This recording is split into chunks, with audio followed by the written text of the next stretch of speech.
Introductory Neuroscience and Neuroinstrumentation. This is a demo of the resting membrane potential. Okay. Hello and welcome to a demo of the resting membrane potential. This demo is a complement to the lecture on the resting membrane potential in the Introductory Neuroscience and Neuroinstrumentation course. So before I start, some general remarks. This stuff, the resting membrane potential and the action potential, these are counterintuitive, and usually students find it difficult to understand the concepts just by reading. So to aid students, many groups, professors, scientists have made programs which work on the Windows, Mac or Linux platforms, and which show the resting membrane potential, like what happens to the potential when you change the ionic concentrations of potassium, change the ionic concentration of sodium, so on and so forth. These through a lot of experience over the last 30-40 years by in neuroscience programs have shown that students tend to pick up these things better and have a better intuitive kind of understanding if they actually see it. Now it's not possible to show some of these experiments because the action potential experiments use squids, and those are difficult to get. You need seawater and so on and so forth. So the equations which govern the resting membrane potential and the action potentials, happily enough, they provide a complete description of what we need to know to figure these potentials and these phenomena out. So that is the basis of this demo. We will be showing some of these potentials using a software called METANEURON. METANEURON was created by Professors Newman and Newman from the University of Minnesota, and it seems to be one of the more easier programs to learn these phenomena. So the paper which I refer to you is METANEURON, a free neuron simulation program for teaching cellular neurophysiology, in June, which is Journal of Undergraduate Neuroscience Education from 2013. And it has been used in many programs satisfactorily, and that's why we chose it. The other thing is it's free, and it's a standalone program, and it can be used without restriction. And it is used to conduct neurophysiology experiments in silico as opposed to in vivo. It works on Windows, Mac and Linux. Linux, you have to use a program called Wine, which allows you to run this program. So the different neuronal parameters, that is sodium, potassium concentrations, the equilibrium potentials and conductances, can easily be modified. Also, you can inject current, either a single or a double current pulse into the neuron to see its effects on the potentials, and the responses are displayed graphically and can be measured with the cursor. Also, families of traces can be easily generated. Suppose you vary the extracellular sodium between 10 millimolar to 100 millimolar, and you increase it in jumps or steps of 10. We can generate a family of traces, so you can observe what happens at different concentrations. Okay, and finally, it can be viewed. These family of curves, traces, can be viewed in rotatable 3D plots, which helps in understanding it further. So I strongly advise you to download this program. As I said, it's free. Install it on your system. Also download the paper, and there are a lot of student exercises. And if you go through the student exercises, you'll have a very good understanding of what exactly happens and how the phenomena of the membrane potential and action potential work. Okay. So a brief intro to the operation of the program. These simulations run automatically when the program is open, and you select a lesson from the lesson pull down menu or from the function keys. So the lessons deal with the membrane potentials, resting membrane potential, the action potential, voltage clamps, synaptic potentials, so on, the length constant and the time constant. So the parameter values can be changed in two ways. You can either type a new value in the parameter value box and by clicking on it and hit enter, or you can click on the gray button to the right of the parameter value box and drag the mouse. If you drag it in the right side, it increases. If you drag it to the left side, it decreases. And finally, all the parameters can be reset to their default values by selecting Restore All to Default, Control D, in the File pull-down menu. Okay. And this is figure 1 shows how you can control the parameter values. Then the graphs of parameter values. Some of the parameters are plotted in a graph on the lower part of the screen. The traces are color-coded and corresponding trace labels are shown to the right of the graph. Also, the sweep duration, that the total time displayed on the x-axis, is controlled by a sweep duration parameter just above the graph. And as mentioned earlier, the family of traces can be generated in a graph by selecting the checkbox to the right of the parameter value box. Okay. 3D display. A family of traces can be displayed in 3 dimensions by clicking the 3D graph above the plots. And finally, if you want to measure the trace with the cursor, the x and y values of any point on the graph can be determined by moving the mouse over the graph and clicking, right? So the resting membrane potential. How do you measure the resting membrane potential? So you need an intracellular electrode, and on the left you see the intracellular electrode outside the cell, and you don't have any potential because it's outside, so it's 0. Okay, it's 0. On the right, the intracellular electrode has been inserted inside the cell, and we are recording from inside the cell to the ground. And as soon as you insert the electrode, the potential goes to minus 60 millivolts, and that's the resting membrane potential. If you take it out, it will again come back to 0. Now we are going to go through the demo to see how the resting membrane potential arises. So basically, the potassium and the sodium channels contribute to the generation of the resting membrane potential. The neuron is modeled by passive conductances of potassium and sodium, and the intracellular and extracellular concentrations of potassium and sodium can be varied. So these conductances, remember, are voltage independent, and the neuron does not generate action potentials in this model. Okay.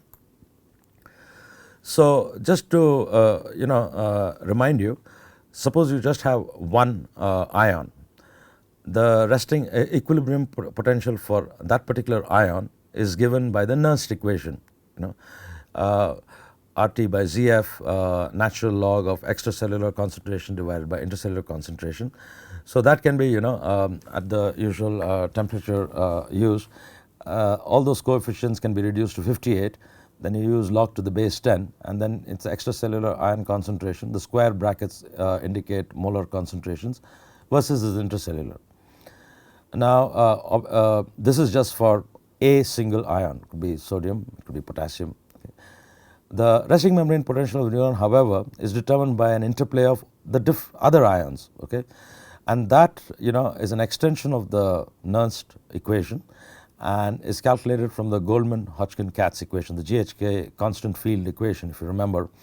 And here is a simplified version of the GHK equation, where we're just considering the main ions contributing to the resting membrane potential, which is potassium and sodium. Okay, and P stands for permeability. How much the ion can go through the membrane, cell membrane. Okay, and one note, as I said, PK and PNA are the relative membrane permeabilities of potassium and sodium, and usually chloride is omitted because it's freely permeable at its equilibrium potential, and it's close to the potassium equilibrium potential. And the potassium equilibrium potential is the one which contributes majorly to the resting membrane potential, so we ignore chloride. And also we ignore active membrane conductances which cause action potentials. We're just looking at the passive membrane conductances. Okay. So some of the different manipulations you can do in the program, which I'll come to in a minute, is vary the concentrations of potassium and sodium both inside and outside the cell. And you can check to see what effect this has on the equilibrium potential of each ion. Then also the resting membrane potential itself, starting with the default parameters, we can vary the membrane permeability, how much of potassium or sodium is allowed to go through the membrane, and see what effect this has on the resting membrane potential. We can also look at the membrane conductance and membrane potential.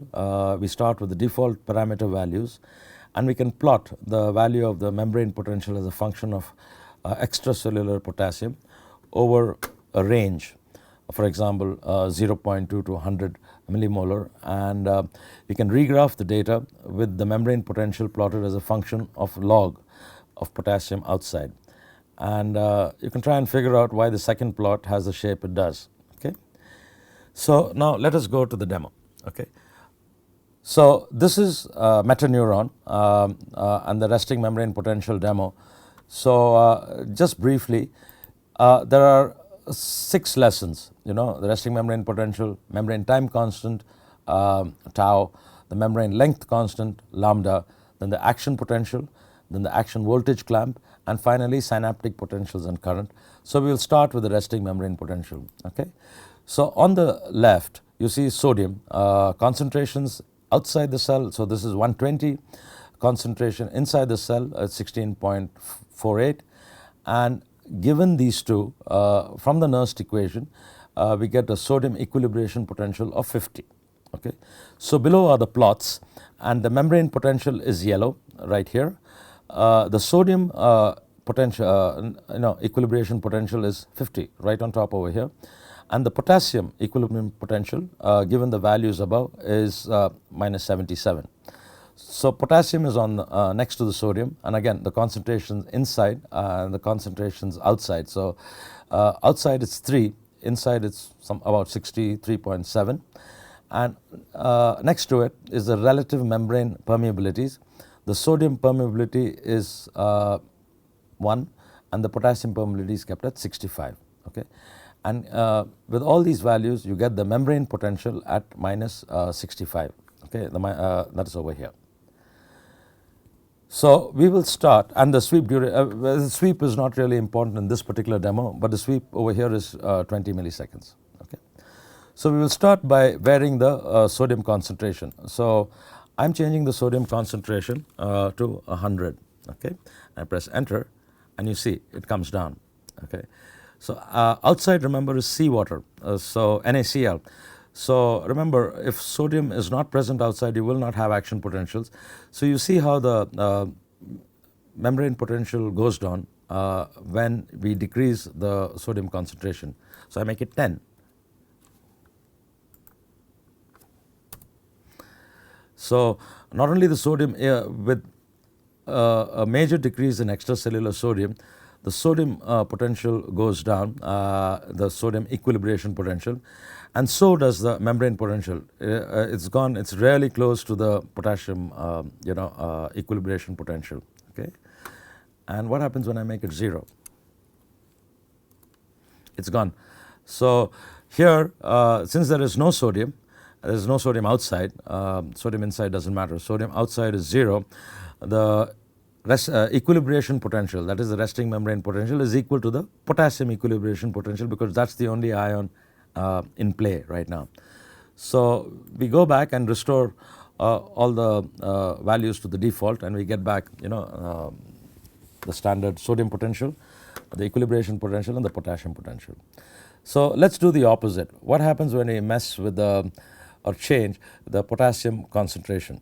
So the potassium concentration inside is what matters. So it's about 64. So I'm going to make it 40. Okay. So not only does it come up, but the equilibration potential also changes and goes up. I make it 0. Yeah. So when we make it 0, basically there is no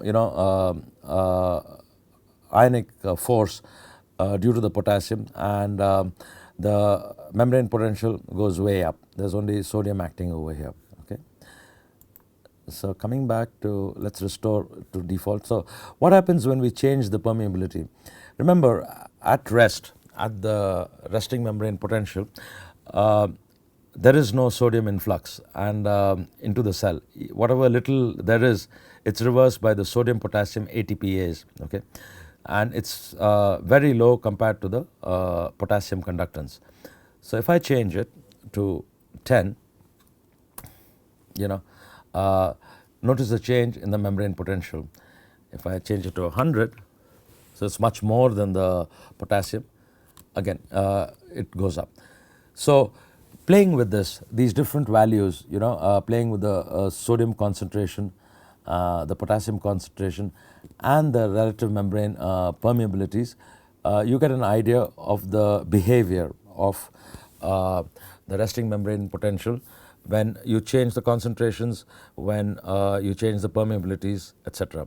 Now, this is a little counterintuitive because the equation is not a linear equation, and we find that students find it much easier to understand the RMP when they change these values. Okay.